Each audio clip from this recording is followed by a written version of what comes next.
Hi friends, ఈరోజు మన యొక్క అప్డేట్స్కి స్వాగతం సుస్వాగతం. ఇప్పటిదాకా మన యొక్క ఛానల్ ఎవరైతే సబ్స్క్రైబ్ చేసుకోలేదో ప్రతి ఒక్కరు కూడా సబ్స్క్రైబ్ చేసుకోండి. అదేవిధంగా మీ యొక్క స్నేహితులు కూడా షేర్ చేయండి.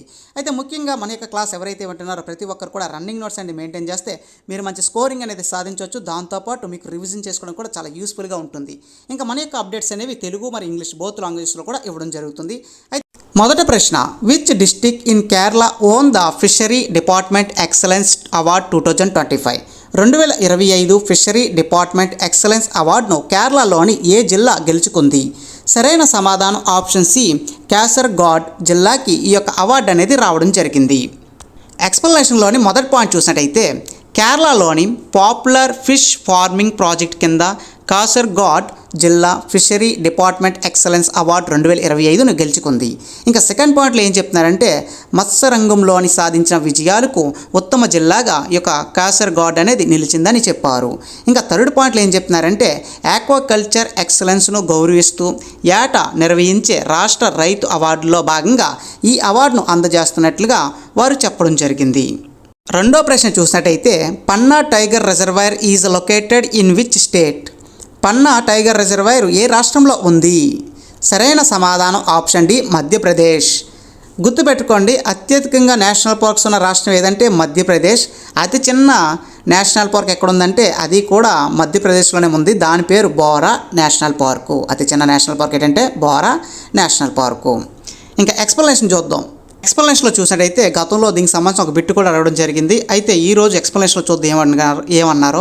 ఇటీవలే మధ్యప్రదేశ్లోని పన్నా టైగర్ రిజర్వాయర్లోని ఏషియన్లోనే అతిపెద్ద ఏనుగైన వత్సల 100 ఏళ్ల వయసు నిండిన ఒక ఏనుగు రీసెంట్గా మరణించిందనమాట. దాని గురించి న్యూస్లో రావడం జరిగింది. అయితే ఈ యొక్క 100 ఏళ్ళు దాటిన అతిపెద్ద ఏనుగు పేరేటి? వత్సల అనే ఏనుగు అనమాట. అయితే సెకండ్ పాయింట్ చూడండి. ఇది చూసినట్టయితే Panna tiger reservoir is the only tiger reservoir in the Bundelkhand రీజియన్లో ఉందని మనం చెప్పొచ్చు. ఇక పన్నా టైగర్ రిజర్వాయర్ ఎక్కడుంది? బుందల్ఖండ్లో ఉందని చెప్పొచ్చు. ఇంకా లాస్ట్ పాయింట్ చూసినట్టయితే ఇది ఉత్తర మధ్యప్రదేశ్లోని వింధ్య పర్వత శ్రేణిలో ఉందని కూడా మనం చెప్పొచ్చు. రెండో ప్రశ్న, extended range anti submarine rocket is developed by which organisation? సరైన సమాధానం option A, defence research and development organisation, మన యొక్క డిఆర్డిఓ. మన యొక్క డిఆర్డిఓ యొక్క హెడ్ ఆఫీస్ ఎక్కడుంది? మన యొక్క నెల్లూరులో ఉంది. ఆంధ్రప్రదేశ్ నెల్లూరులో ఉండడం జరిగింది. అయితే మన యొక్క నెల్లూరులో చాలా రాకెట్స్ అనేది చంద్రయాన్ 2, చంద్రయాన్ 3 కూడా అక్కడే లాంచ్ చేశారని మనందరికీ తెలుసు. ఇంకా ఎక్స్ప్లెనేషన్లోని మొదటి పాయింట్ చూసినట్టయితే ఇటీవలే ఐఎన్ఎస్ కవరతి నుంచి extended range anti submarine rocket user trials అనేవి విజయవంతంగా జరిగాయని చెప్పారు. ఇంకా సెకండ్ పాయింట్లో ఏం చెప్తున్నారంటే ఈ యొక్క extended range anti submarine rockets ఏదైతే ఉందో ఇది భారతదేశం యొక్క స్వయం నిర్మాణం అని కూడా వారు చెప్పడం జరిగింది. అంటే మన భారతదేశమే ఈ యొక్క రాకెట్ని డెవలప్ చేయడం జరిగింది. ఇంకా లాస్ట్ పాయింట్లో చూడండి, ఈ యొక్క రాకెట్ ఏ విధంగా లాంచ్ చేస్తారని చూసినట్టయితే నౌక దళాలులోని ఏర్పాటు చేసిన స్వదేశీ రాకెట్ లాంచర్ నుంచి దీన్ని ఉపయోగించవచ్చని వారు చెప్పడం జరిగింది. నాలుగో ప్రశ్న, Erasmus plus programme is a flagship initiative of which organisation? Erasmus plus programme అనేది ఏ సంస్థ యొక్క ఫ్లాగ్షిప్ చొరవ అని చెప్పి అడగడం జరిగింది. సరైన సమాధానం ఆప్షన్ బి, యూరోపియన్ యూనియన్. ఇది యూరోపియన్ యూనియన్ యొక్క ఎరాస్మస్ ప్లస్ ప్రోగ్రామ్ అని చెప్పొచ్చు. అయితే ఎక్స్ప్లెనేషన్ ఏంటనే చూద్దాం. ఎక్స్ప్లెనేషన్ చూసినట్టయితే ఈ ఏడాది మన యొక్క భారతీయ విద్యార్థులకి సుమారుగా 101 మందికి స్కాలర్షిప్ అనేది పొందడం జరిగింది. ఆ యొక్క స్కాలర్షిప్ ప్రోగ్రామ్ అనేది చూసినట్టయితే ఎరాస్మస్ ప్లస్ స్కాలర్షిప్ అని చెప్పొచ్చు. ఎవరైతే మన భారతదేశం నుంచి యూరోప్ కంట్రీలకు వెళ్ళి చదువుకుంటున్నారో ఈ యొక్క డిగ్రీస్ ఎవరైతే చేస్తున్నారో ఆ డిగ్రీస్కి ఆ యొక్క దేశం నుంచి స్కాలర్షిప్ అనేది ఇవ్వడం జరుగుతుంది. అయితే ఈ స్కాలర్షిప్ ప్రోగ్రామ్ అనేది చూసినట్టయితే ఎరాస్మస్ ప్లస్ స్కాలర్షిప్ అని మనం చెప్పొచ్చు. అయితే లాస్ట్ పాయింట్ చూడండి. లాస్ట్ పాయింట్లో చూసినట్టయితే 1987లో దీన్ని ప్రారంభించినట్లుగా చెప్పడం జరిగింది. అంతర్జాతీయ అకాడమిక్ మొబిలిటీ కోసమని యూరోపియన్ యూనియన్ సంస్థ దీన్ని స్థాపించిందని వారు చెప్పడం జరిగింది. ఐదో ప్రశ్న, ప్రపంచ జనాభా దినోత్సవం 2025 ఏ తేదీన జరుపుకుంటారు? సరైన సమాధానం ఆప్షన్ డి, 11th జూలై. ప్రతి ఏడాది 11 జూలైన ఈ యొక్క ప్రపంచ జనాభా దినోత్సవం జరుపుకోవడం జరుగుతుంది. ఇంకా ఎక్స్ప్లెనేషన్ ఏంటనేది కూడా చూద్దాం. ఎక్స్ప్లెనేషన్ చూసినట్టయితే జనాభా పెరుగుదల ప్రజలను మరియు భూగోళాన్ని ఎలాగా ప్రభావితం చేస్తుందన్న దానిపై అవగాహన పెంచడానికి ప్రతి సంవత్సరం కూడా జూలై 11న ప్రపంచ జనాభా దినోత్సవాన్ని జరుపుకోవడం జరుగుతుంది. ఇంకా దీనికి సంబంధించిన థీమ్ అనేది చూసినట్టయితే ఇక్కడ ఎల్లో కలర్లో మార్క్ చేసాను చూడండి. Empowering young people to create the families they want in a fair and hopeful world.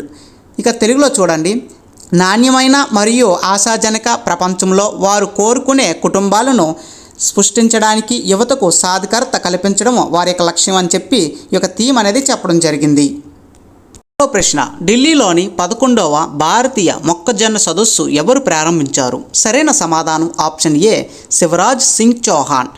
ఎక్స్ప్లెనేషన్లోని మొదటి పాయింట్ చూసినట్టయితే ఇండియన్ ఇన్స్టిట్యూట్ ఆఫ్ మొక్కజొన్న రీసెర్చ్ సెంటర్ ఏదైతే ఉందో అది ఢిల్లీలో ఉంది. అయితే ఈ యొక్క సమిట్ అనేది వారే కండక్ట్ చేయడం జరిగింది, అక్కడే కండక్ట్ చేశారని చెప్పొచ్చు. అయితే దీనికి ముఖ్య అతిథి కింద వచ్చిన వ్యక్తి ఎవరని చూసినట్టయితే కేంద్ర వ్యవసాయ శాఖ మంత్రి మన యొక్క శివరాజ్ సింగ్ చౌహాన్ అని చెప్పొచ్చు. అయితే ఈ యొక్క ఈవెంట్ అనేది 7వ తారీఖు జూలై 2025న జరిగింది. ఇది 11వ భారతీయ మొక్కజొన్న సదస్సు అని కూడా చెప్పొచ్చు. ఇంకా సెకండ్ పాయింట్లో చూసినట్టయితే ఈ యొక్క సదస్సు యొక్క లక్ష్యం ఏంటని చూసినట్టయితే రైతుల యొక్క ఆదాయాన్ని మరుగుపరచడానికి మొక్కజొన్న ఉత్పత్తిని మరింత ముందుకు తీసుకెళ్లాలనే ఉద్దేశంతో ఈ యొక్క సమిట్ అనేది కండక్ట్ చేయడం జరిగిందని ఆయన చెప్పడం జరిగింది. రెండో ప్రశ్న, which state government launch A scheme named digital Lakshmi to help urban poor women's earn A living by offering digital service. Digital సేవలను అందించడం ద్వారా పట్టణ పేద మహిళలు జీవన ఉపాధి పొందడానికి సహాయపడడానికి ఏ రాష్ట్ర ప్రభుత్వం డిజిటల్ లక్ష్మి అనే పథకాన్ని ప్రారంభించింది? సరైన సమాధానం ఆప్షన్ సి ఆంధ్రప్రదేశ్. అయితే దీనికి సంబంధించిన ఎక్స్ప్లెనేషన్ సింపుల్గా 2 లైన్లు. మొదటిది, ఈ యొక్క స్కీమ్ అనేది జూన్ 30, 2025న ప్రారంభమైంది. తర్వాత ఈ యొక్క డిజిటల్ లక్ష్మి అనే స్కీమ్ ఏ విధంగా ఉపయోగపడుతుందంటే సెల్ఫ్ ఎంప్లాయ్మెంట్ అన్నమాట. ఈ యొక్క అర్బన్లో ఉన్న మహిళలు ఎవరైతే ఉంటారో వారికి సెల్ఫ్ ఎంప్లాయ్మెంట్ మీద ఒక అవగాహన, వారికి పెట్టుబడులు పెట్టడానికి ఇదో రకంగా ఉపయోగపడుతుందని వారు చెప్పడం జరిగింది. అయితే ముఖ్యంగా ఈ స్కీమ్ కేవలం టౌన్లు, సిటీలు ఎవరైతే ఉన్నారో మహిళలు వారికి మాత్రమే ఈ యొక్క స్కీమ్ అనేది వర్తిస్తుంది. 8వ ప్రశ్న, prime minister Narendra Modi set $20 billion trade target with which country by 2030. 2030 నాటికి ఏ దేశంతో $20 బిలియన్ వాణిజ్య లక్ష్యాన్ని ప్రధాని మోదీ నిర్దేశించారు? సరైన సమాధానం ఆప్షన్ సి బ్రెజిల్ కంట్రీతోటి రీసెంట్గా మన యొక్క ప్రధాని నరేంద్ర మోదీ బ్రిక్స్ మీటింగ్కి వెళ్ళడం జరిగింది. ఆ మీటింగ్లో భాగంగా $20 బిలియన్ వాణిజ్య లక్ష్యాన్ని టార్గెట్ అనేది పెట్టడం జరిగింది 2030 కల్లా. ఎక్స్ప్లెనేషన్లో చూసినట్టయితే వీళ్ళు ఏం చెప్తున్నారంటే జూలై 9, 2025న బ్రెజిల్లో పర్యటన సందర్భంగా ప్రధానమంత్రి నరేంద్ర మోదీ గారు మరియు భారతదేశం బ్రెజిల్ ద్విపక్ష వాణిజ్యానికి సంబంధించి 2030 నాటికల్లా $20 బిలియన్ పెంచాలని వాళ్ళు ఒక లక్ష్యాన్ని నిర్ణయించుకోవడం జరిగింది. కరెంట్లీ చూసినట్టయితే 12.2 బిలియన్లు ఈ యొక్క ద్విపక్ష వాణిజ్యాలు జరుగుతున్నాయని కూడా వారు చెప్పడం జరిగింది. అంటే ప్రజెంట్ 12.2 ఉందంట. ఈ యొక్క చెప్పాలంటే బ్రెజిల్కి మనకి ఇండియాకి సంబంధించి ఎకనామికల్గా గ్రోతింగ్ కానీ రిలేషన్షిప్ కానీ ఏ విధంగా ఉందంటే 12.2 బిలియన్స్తో ఉంది. అయితే దీన్ని మరింత ముందుకు తీసుకెళ్ళాలి, మనం ఇంకా డెవలప్ అవ్వాలనే ఉద్దేశంతో 2030 కల్లా టార్గెట్ పెట్టారు.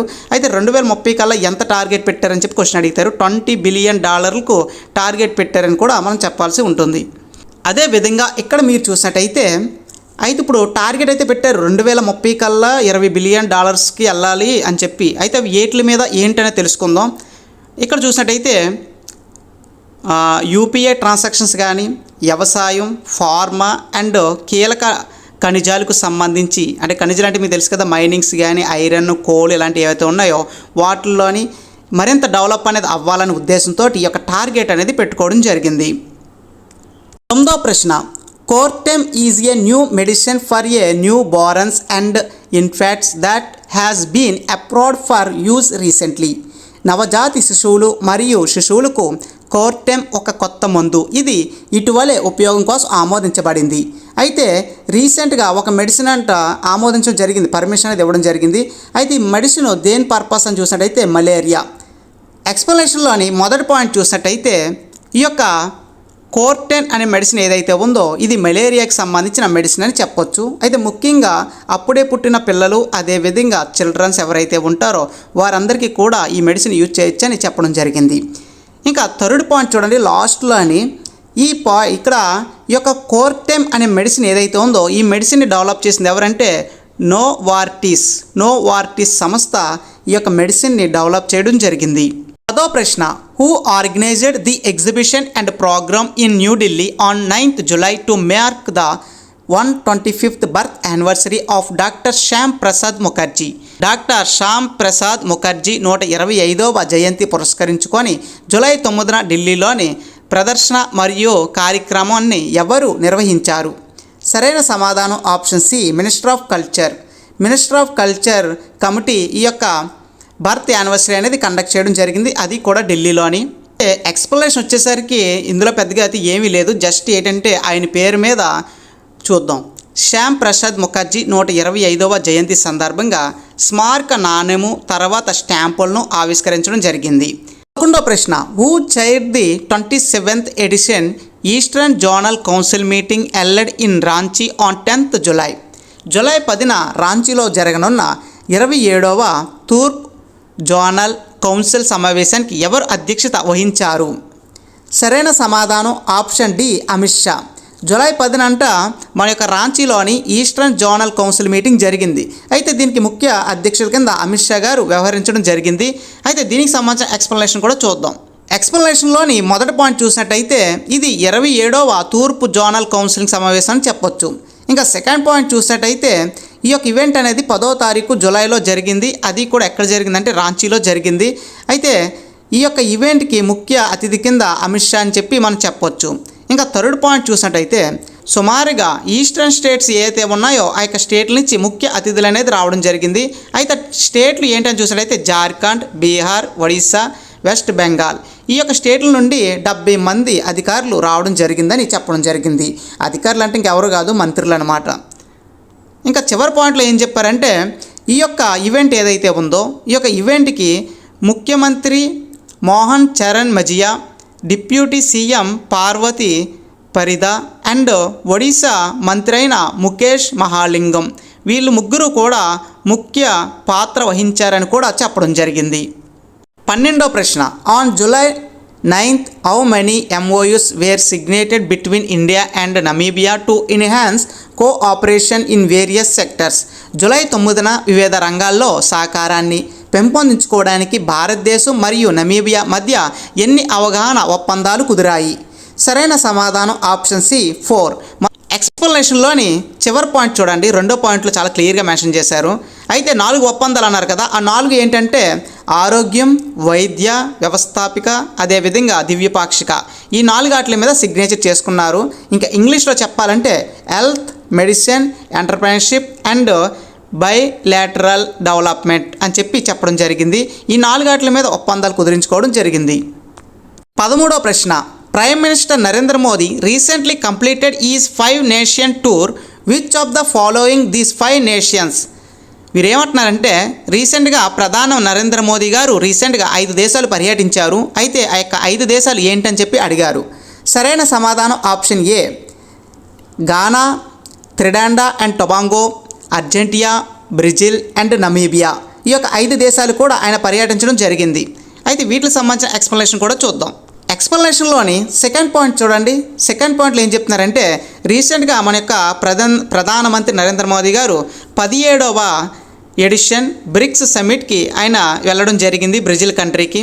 బ్రెజిల్లోని రియాడా జెనీరియోలో జరిగిన ఈ యొక్క ఈవెంట్కి అటెండ్ అయ్యారు.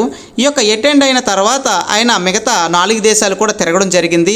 ఈ విధంగా మొత్తం 5 దేశాలు తిరిగిన తర్వాత ఆయన వెళ్ళిన ప్రతి దేశంలోని కూడా మన యొక్క భారతదేశం నుంచి కొంత పెట్టుబడులు అనేవి పెట్టడం జరిగింది. ఆ యొక్క కంట్రీలోని పెట్టిన తర్వాత ఆ దేశం నుంచి కొన్ని మెడల్స్ కూడా తీసుకోవడం జరిగింది మోదీ గారు. ఆ మెడల్స్ ఏంటంటే ఆ దేశానికి సంబంధించిన సివిలియన్ అవార్డ్స్ అని చెప్పొచ్చు. 14వ ప్రశ్న, who become the first Indian to finish the man's 100 metre race in 10.2 seconds? పురుషుల విభాగంలోని 100 మీటర్ల రేసులోని 10.2 సెకండ్లు పూర్తి చేసిన మొదటి భారతీయుడు ఎవరు? సరైన సమాధానం ఆప్షన్ డి, అనిమేష్ కుజూర్. ఎక్స్ప్లెనేషన్లో ఏం చెప్తున్నారంటే మన యొక్క అనిమేష్ కుజూర్ అనే వ్యక్తి 2 ఈవెంట్లో పార్టిసిపేట్ చేశాడు. 2 ఈవెంట్లు కూడా 100 మీటర్స్ అని చెప్పొచ్చు. మొదటి ఈవెంట్లోని 10.2 సెకండ్లోని ఈ యొక్క రన్నింగ్ రేస్ అనేది కంప్లీట్ చేశారు. రెండో ఈవెంట్లో చూసుకున్నట్టయితే 10.18 సెకండ్లోని రెండో ఈవెంట్లో ఈయన టార్గెట్ అనేది కంప్లీట్ చేసి భారతదేశంలో ద టాప్ పర్సన్ అని చెప్పొచ్చు. ఈ యొక్క రన్నింగ్ రేస్లో అతి తక్కువ సెకండ్లోని రన్నింగ్ రేస్ కంప్లీట్ చేసిన వ్యక్తి. అయితే ఈ యొక్క రన్నింగ్ రేస్ ఎక్కడ జరిగింది అని చూసినట్టయితే Dromeia sprint and relay meet in గ్రీస్లోని డ్రొమైన్ స్ప్రింట్ అండ్ రిలైవ్ మీట్లోని ఈ యొక్క రన్నింగ్ రేస్ అనేది జరిగింది. ఇంకా ఫైనల్గా చూసినట్టయితే చివరి పాయింట్ చూడండి. గతంలో చూసుకున్నట్టయితే ఈ యొక్క రికార్డు గుర్విందర్ వీర్ సింగ్ ఈ యొక్క రికార్డు అనేది నెలకొల్పారు. అయితే ఆయన గతంలో 10.20 సెకండ్లోని జాతీయ రికార్డు బద్దలు కొట్టారని చెప్పొచ్చు. 15వ ప్రశ్న, which country topped the medal Tally of Asian para Archer championship 2025? Asia para Archer championship 2025 పతాకాల పట్టికలో అగ్రస్థానంలో నిలిచిన దేశం ఏది? సరైన సమాధానం ఆప్షన్ సి, చైనా. ఎక్స్ప్లెనేషన్లో ఇక్కడ ఏం చెప్తున్నారంటే 2025 ఏషియన్ పారా ఆర్చర్ ఛాంపియన్షిప్ చైనాలోని బీజింగ్లోని కండక్ట్ చేయడం జరిగింది. అయితే ప్లేస్ ఎక్కడ అనేది చూసినట్టయితే China administration of sports for persons with disability centre వద్ద ఈ యొక్క స్పోర్ట్స్ అనేది కండక్ట్ చేయడం జరిగింది. అయితే వీటిలోని మొదటి స్థానంలో చైనా, రెండో స్థానంలో భారతదేశం అత్యధిక పథకాలు గెలుచుకోవడం జరిగిందని చెప్పారు. అయితే ఈ యొక్క ఛాంపియన్షిప్ అనేది 2 to 7 జూలై 2025 ఈ యొక్క 5 days జరిగిందని కూడా వారు చెప్పడం జరిగింది. అదేవిధంగా మా యొక్క అప్డేట్స్ కానీ మీకు నచ్చినట్టయితే మీ యొక్క స్నేహితులకు కూడా షేర్ చేయండి. ఇప్పుడు దాకా మన యొక్క ఛానల్ ఎవరైతే సబ్స్క్రైబ్ చేసుకోలేదో ప్రతి ఒక్కరు కూడా సబ్స్క్రైబ్ చేసుకోండి. ప్రతిరోజు ఇలాంటి మరిన్ని అప్డేట్స్ కూడా మీరు పొందవచ్చు. Thank you for watching this video.